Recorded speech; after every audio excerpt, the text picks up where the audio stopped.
De volta com o programa Opinião. E estão aqui comigo os meus convidados, o empresário Rivaldo Soares e Ana Maria, ela que é doutora em Ciências Políticas. Quanto talento tem Adélio Lima, não é, Ana? Muito, né? Ouvi-lo é, sem dúvida nenhuma, um aprendizado, uma aula, né? E a fala dele é emocionante. Mas, ao mesmo tempo, ela é reveladora, porque ela demonstra, por exemplo, a consciência do artista, que sabe o quanto a ausência de políticas públicas na área de cultura faz com que a personalidade que se projetou no cinema, de uma hora para outra, ela seja reconhecida na sua cidade. Mas, ao mesmo tempo, ele se preocupa que isso não repercutiu em mudanças efetivas na política de cultura do espaço onde ele vive. Isso que ele retrata em relação à cidade de Caruaru é algo, infelizmente, comum, né, a nosso estado, ao estado de Pernambuco, e a maneira como os artistas e a arte é tratada nesse país, são tratadas nesse país. Ou seja, a gente pensa muito mais cultura como evento, cultura como um elemento folclórico, que necessariamente cultura como um instrumento de educação e de transformação social. E é nesse sentido que o Adélio é brilhante, porque ele compreende que a arte é um instrumento de transformação de vidas. Rivaldo, interessante é que a gente falava semana passada com o João do PIF e ele falava que Estados Unidos e Alemanha é que deram para ele uma casa para morar e uma barraca na feira.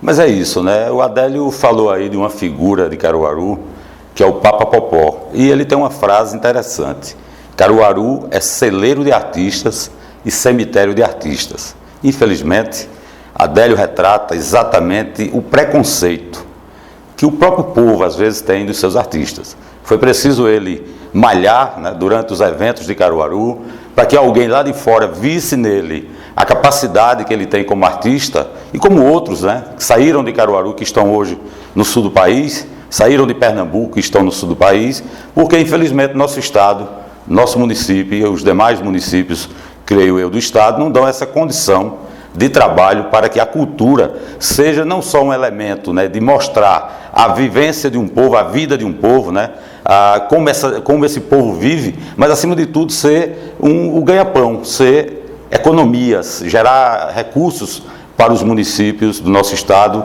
e das nossas micro-regiões do estado de Pernambuco. Então, Adélio retrata bem o que passamos, o que os artistas passam na cidade de Caruaru e eu acho que em todas as cidades do nosso estado, por falta de políticas de cultura, de leis que facilitem a busca de recursos, né, para que não só Adélio, como milhares de artistas, artesãos, músicos que tem em Pernambuco possam crescer. Veja o exemplo da Bahia, né?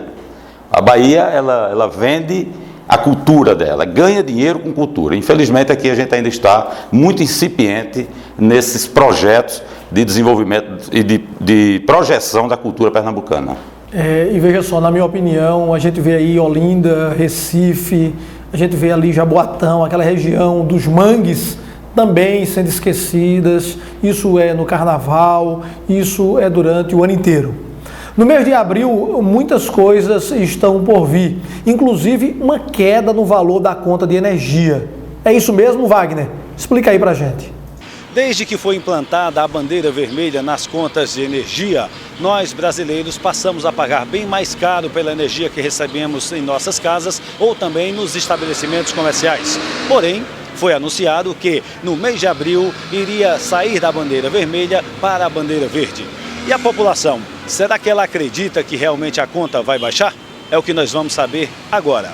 Olha, do jeito que o governo ele vai tirar de um lado e aumentar do outro. Eles vão arrumar uma maneira de aumentar. Já houve uma baixa da bandeira vermelha para a bandeira amarela. O senhor sentiu alguma diferença na sua conta? Pelo contrário, aumentou parece que R$8 da conta do mês passado para essa. Não sei como eles fizeram essa mágica, mas que aumentou, aumentou. Não acredito não. Porque é só promessa, só para enganar o povo mesmo. Como sempre, né? Não, eu senti aumento. Pelo contrário, aumentou. Porque o outro mês tinha pagado menos, nesse mês eu paguei mais. Não senti diferença não. Eu acredito que não. Porque diante de tudo que a gente tem aqui de conjuntura na nossa cidade, nos mostra que está contribuindo para cada vez mais termos aumentos em tantas situações, em tantas coisas que Apenas trocar a bandeira, não acredito que vai garantir essa diminuição. Igual, não mudou em nada. Eu acredito que não. Tudo aumentando, tudo aumenta imposto, aumenta tudo, todos os encargos, então conta de energia, eu creio que não vai baixar não. Não, senti não. Realmente eu não detalho bem a conta e não vi alteração nenhuma não. Só o que a gente vê é aumento de valores. Conta, tributo, tudo, só aumentando. Não acredito não, meu filho, porque está tudo um absurdo. Eu não acredito não, só vendo. Lá em casa foi muito pouco mesmo. Pouco mesmo, a diferença. Aí está a opinião da população nas ruas. Eu passo agora esse assunto para vocês que estão no estúdio. É com você, Rosimael. É verdade, Wagner, é uma situação difícil. A gente viu aí a população, parece que há um descrédito total das pessoas, Rivaldo. É bom entender que a bandeira que foi criada, as bandeiras, né, verde, amarela e vermelha, não é aumento do preço da energia. É para que você contenha-se nos gastos de energia, ou seja, se você diminuir o seu consumo, você não pagou a bandeira vermelha, certo? Então agora as pessoas podem estar até relaxando um pouco mais, né, já que vai para a bandeira verde e está usando um pouco mais de energia. A gente tem que lembrar que o país está com problema de chuvas. Veja a nossa região aqui, Pernambuco, os mananciais estão praticamente secos, né, exauridos. Sobradinho, que é uma grande barragem aqui na região Nordeste, está 30% da sua capacidade, 25% da sua capacidade. Então, o preço aumenta porque aumentou, né? Porque as termoelétricas precisaram ser ligadas. E a termoelétrica ela funciona através do óleo diesel, que tem um preço muito maior do que a água, né, Ana? Então, agora, as termoelétricas estão sendo desligadas e o governo federal, com seriedade, está repassando isso para o consumidor, voltando à bandeira verde. Eu acho que se cada um continuar economizando, os preços vão cair. Eu senti a diferença pequena, mas melhor do que aumentar, né? E teve até uma consumidora ali que disse que caiu um pouco, mas muito pouco. Mas isso vai fazer com que ela economize também um pouco mais, racionalize mais os seus gastos de energia. Ana. É preciso a gente tomar consciência de que a gente está vivendo uma grave crise energética, né? A matriz energética brasileira ela é principalmente fundada na questão da hidroelétrica.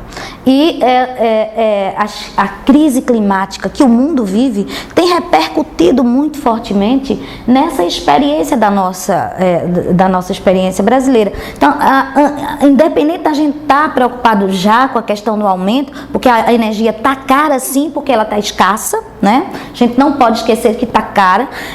O consumidor, por outro lado, ele precisa estar preocupado em continuar economizando para pagar menos.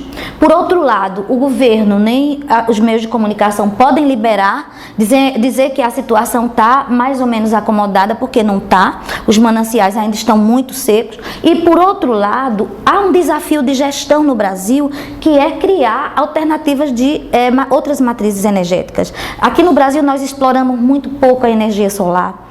Ainda é muito cara, não é, esse investimento. As novas gestões precisam incentivar formas, financiamentos que facilitem o aproveitamento da energia eólica, da energia solar, de outras formas de energia que nós temos. Por exemplo, nós somos um país que basicamente só tem inverno e verão. O Nordeste só tem inverno e verão. A gente não pode ser tão dependente. Precisamos fazer isso com urgência. Olha, é diminuindo o surto de uma doença e ressurgindo outras, não é, Marília? A população brasileira sequer está fora dos perigos do mosquito Aedes aegypti. A H1N1 está aí de volta. Verdade, Rosimael, bom dia para todos. Nós nem nos recuperamos das doenças decorrentes do mosquito Aedes aegypti e logo somos assolados com a gripe H1N1, na verdade o retorno dessa doença. Em 2009, o mundo foi bombardeado com essa pandemia e de forma preocupante, a gripe influenza H1N1 volta a assustar os brasileiros. Um levantamento foi feito pelo Ministério da Saúde que até o dia 19 de março, 305 casos foram confirmados em todo o país. Ao todo, são 11 estados e o Distrito Federal com casos confirmados da doença. Pernambuco aparece em 4º lugar no ranking nacional, com 5 pessoas infectadas com o vírus. 46 pessoas já morreram em todo o país. A vacina só será distribuída pela rede pública no próximo mês. E em nota, o governo afirmou que não tem como antecipar esse repasse. Nas clínicas particulares, o valor dessa vacina está custando em média R$100. E a quantidade não é muita, devido à procura ser bem maior do que a demanda. O H1N1 ele é transmitido de pessoa para pessoa através da tosse e do espirro. Como a gripe, os sintomas também são bem parecidos, tosse e febre alta. O Tamiflu é a medicação prescrita pelos médicos. Além de ser muito caro, é difícil encontrá-lo nas farmácias. A recomendação é que estejamos a ir constantemente lavando nossas mãos e, por que não, colocar um álcool em gel dentro de nossas bolsas. Falta cuidado com o nosso povo, falta políticas públicas em nossa realidade. Rosimael. Após o intervalo, financiamento da casa própria está aí batendo as portas. Então fica aí conosco, a gente volta já.